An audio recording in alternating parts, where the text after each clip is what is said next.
What's going on? It's Alexander here, back with some more Vampyr. Let's continue Tell getting me to know our about patients yourself, here. Mr. Fiddick. I'm just a regular guy waiting to get his arm fixed, so I can return to work and to my family. I was more curious about what you were doing before being hospitalized. I'm a carpenter, and a good one too. But that means I need both arms to feed my family, Dr. Reed. Tell me about the doctors who are arguing about your case. Strickland and Aykroyd. They both want the best for me, but there's a lot of pride there.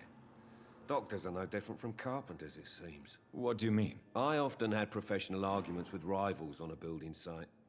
Difference is, I disagreed about wooden nails, not flesh and bones. Alright. Goodbye for now, Mr. Fiddick. I'll see you later. My sweet girl. Don't you like the book?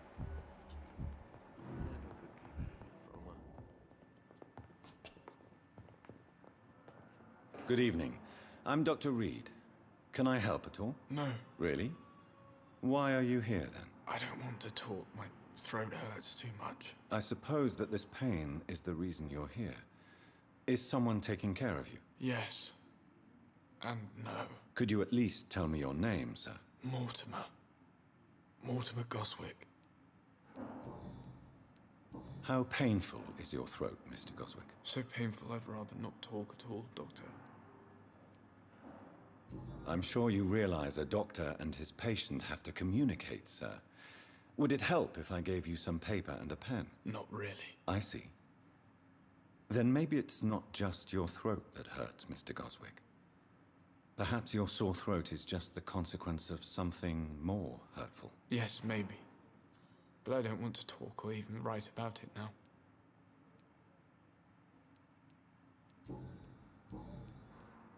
Admit it, Mortimer. Your mother had you hospitalized here because you tried to kill yourself. Yes, it's true. All right, then. This is the first time we've really shared information about your case. Shall we call this progress? Call it what you want, Dr. Reed. You can trust me. I won't report you to the authorities. My one and only concern is your health. I guess I should thank you then. Can I help you in any way, Mr. Goswick? I wrote a letter for my mother. She was supposed to read it after my death. But I suppose she doesn't have to read it now. I see. And is this letter still near the place where you tried to take your own life? Yes. And I don't want anyone reading my last words. I mean, I'm still here. If you bring me back that letter, then perhaps we'll talk. Tell me about yourself, Mr. Goswick. I don't want to talk, Doctor. How painful is your throat, Mr. Goswick? So painful I'd rather not talk at all, Doctor. I'll let you get some rest, then. Good evening, sir. Doctor. Good evening, madam. Can I help you? It's my son who needs you, sir. I'm Dr. Jonathan Reed. How can I help your son? I'm Beatrice Goswick, mother of Mortimer Goswick. Could you check on him, please, Dr. Reed? I've heard much of your talents as a physician. What can you tell me about yourself, Mrs. Goswick? Not much to say. Just take care of my Mortimer and I'll cover all the expenses. That's all that matters. Are you really that rich? Most of the patients here are of a more humble origin, if I may say so. Yes, thanks to my husband. May he rest in peace. I can cover any needed medical expenses. May I ask if you have an occupation, Mrs. Goswick? I'm a teacher by profession. I teach young women who are more ambitious about their futures than their families. What do you think of your reception here? Any complaints? I have had the uttermost reservations about this hospital since we arrived. But we had no other choice, considering the state of emergency. Is there something in particular that's bothering you? Some of the staff were not especially welcoming. I suspect they're not accustomed to dealing with patients of such social standing. Tell me more about your arrival at the Pembroke Hospital. What gave you such a bad first impression? The ambulance driver was quite rude, for a start. And that nurse, Miss Hawkins, seems to have quite a dubious attitude. What do you mean? She managed to secure a bed for my son despite the epidemic. It was a relief, but it wasn't cheap. She charged you for a bed? Yes, and I paid without question, considering the urgency of the situation. I share your concern, Mrs. Goswick. Be sure that I'll talk to the people involved. I don't expect compensation, Dr. Reed. But I'm aware such behavior would not be tolerated in other hospitals. Your son wished to die, Beatrice. Why did you hide such crucial information? Are you not aware suicide is a crime? Mortimer could be thrown in jail. I can't let that happen. I won't. I understand you fear the legal consequences, Mrs. Goswick. But don't you realize your silence significantly affects your son's case? All my son needs is help and comprehension. Not judgment and punishment for what he may or may not have done. Goodbye, Mrs. Goswick. Alright. Wait, you're Dorothy.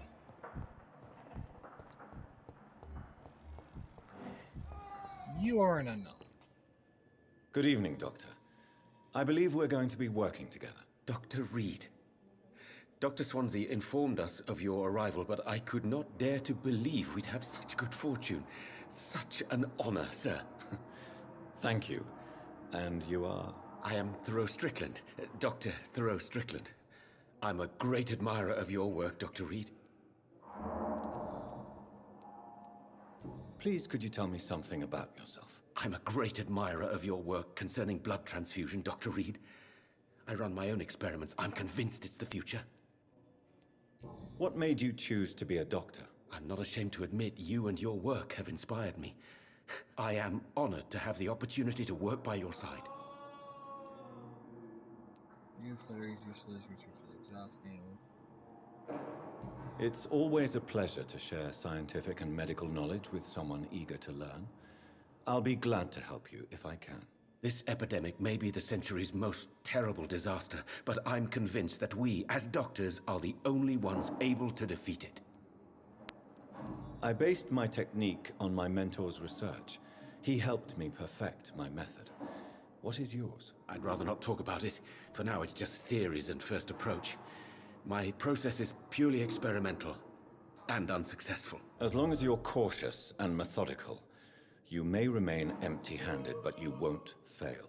You're not the first one to warn me, but I am convinced knowledge is the main weapon against the ravages of this epidemic.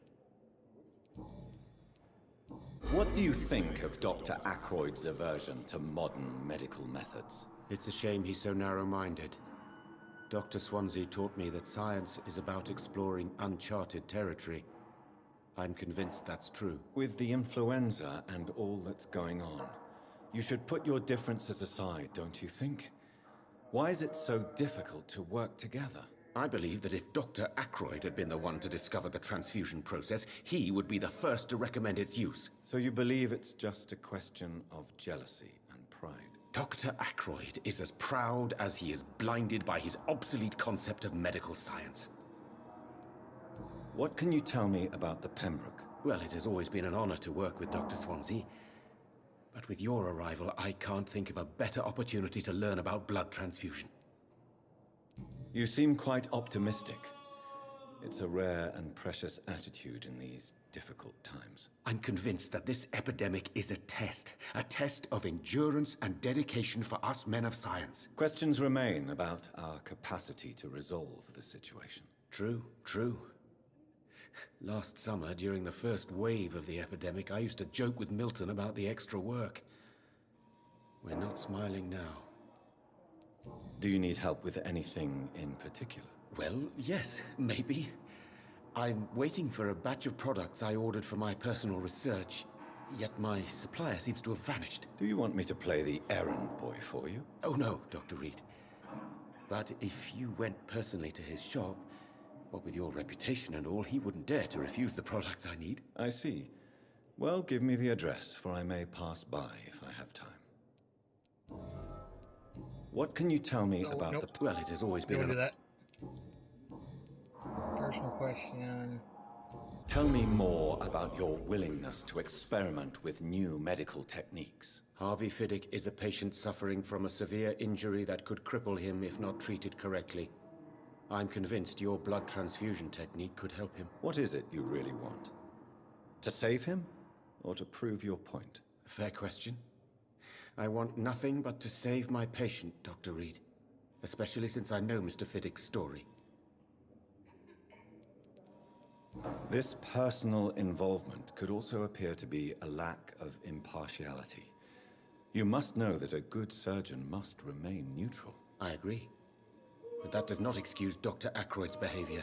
A man who did not even take time to converse with his patient. Do you think keeping his distance was a mistake? All I know is that I'm taking care of human beings with desires, hopes, and fears.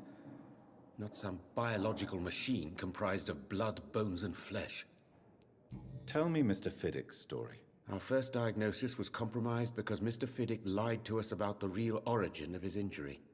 He first claimed it was an accident. But why would he hide such crucial information from us? Because he is a proud father, ashamed of putting his children at risk because of his own negligence.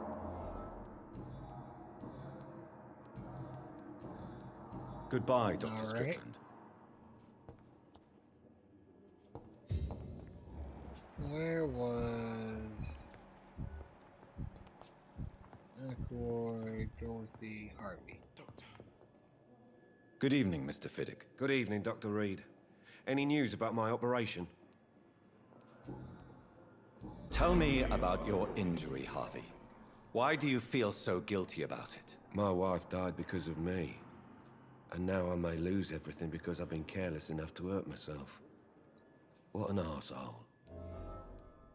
How could your job be responsible for your wife's death? I was working a double. She went out to bring me a hot meal and got caught in a German bomb raid. You can't hold yourself responsible for your injury, Mr. Fiddick. Unless you tried to hurt yourself. Of course I didn't hurt myself. But I can't work until my arm is fixed. My children need to eat, Doctor. Tell me more about the death of your wife, Harvey. 1915. I was in the army. Building workshops for the Royal Flying Corps. Helen was happy I wasn't sent to the front. What happened? The Germans sent Zeppelins to bomb the construction site, but they missed their target. My wife was bringing my dinner when the bombs fell. I'm sorry for your loss. So many died during the bombings. I served in France and witnessed the carnage there. I would like to say that she didn't suffer. Truth is, I have no idea. I just know that I'm all that me kids have. Poor little bleeders. How are your children after losing their mother? They were smaller then. The only good thing about this is my Helen didn't bring them with her that night. Alright. Goodbye for now, Mr. Fiddick. I'll see you later. In the circumstances, I'm willing to give you the benefit of the doubt. Let's see what if Ackroyd has anything new. What we I'm found. quite busy right now, Dr. Reed. Tell me, Waverly, what do you think of Dr. Strickland's enthusiasm for his experimental research? Strickland is playing with his patients' lives for pride and glory. Now that, sir, is unethical. Are you thinking about something in particular? Harvey Fiddick needs delicate surgery. I believe we should stick to the usual procedure, but my young colleague obviously disagrees. And are you not afraid that your rivalry with Strickland may be blinding you? Rivalry? I guess you could call it that. But I will never be childish enough to let my personal feelings affect my judgment. Why do you wish to lead this surgery? I strongly believe that Mr. Fiddick should not be butchered to test an unproven procedure.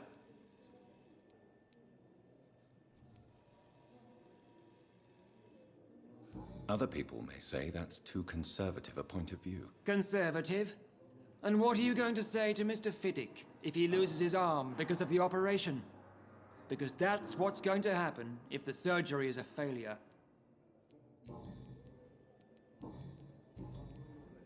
There, nope. Thank you for your time. We'll talk later. Okay.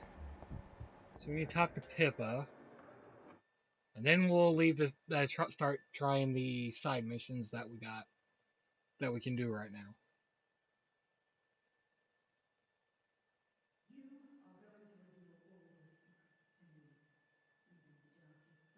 Good evening, Nurse Hawkins. Good evening, Dr. Reed. Milton cheats patients out of their money at this hospital, Pippa.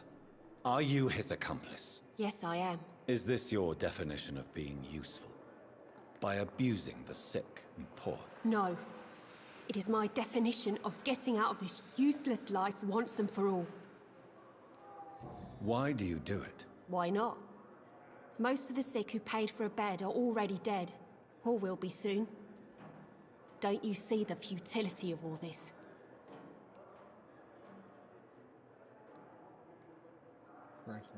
You put a price on hope.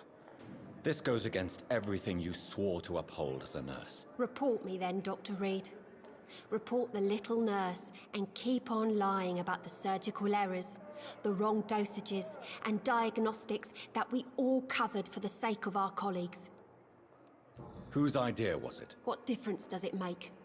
We did it together, and I'm guilty as charged. Answer my question. It was my idea first, even though Milton would say it was his, to protect me.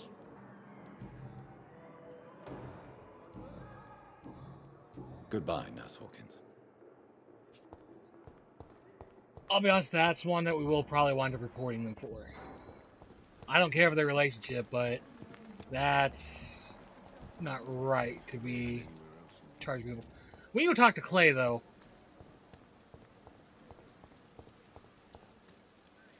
So we got information on him. If it'll let us talk to Clay, that is. Whoa, I feel... Okay, no. Apparently won't let us. So...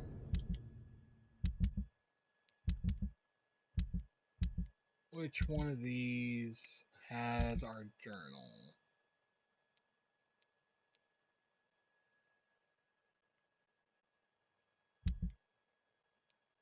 I want main quest.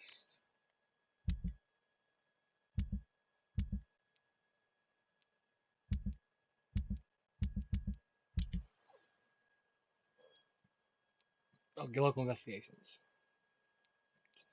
Pharmacy.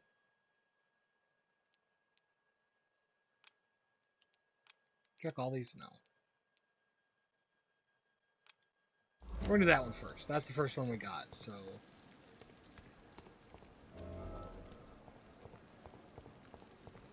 go find out who's spying on our vampire, in quotations.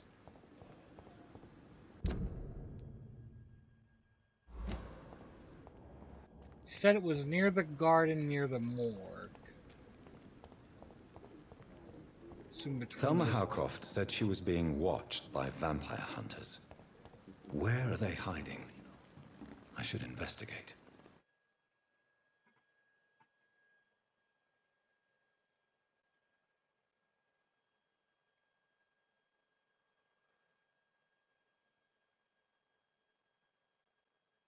And I am doing all these side quests also because it's a Good evening, Dr. way to Reed. get experience. Such a pleasure to see you again.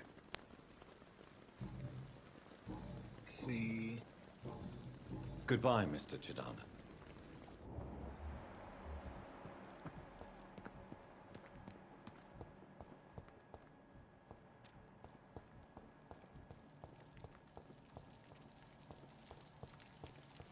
What are we gonna have?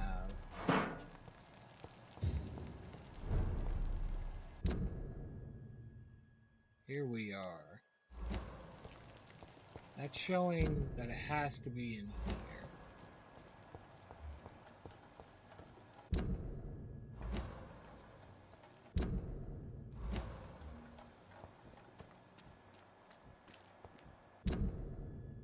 I don't want thing on him.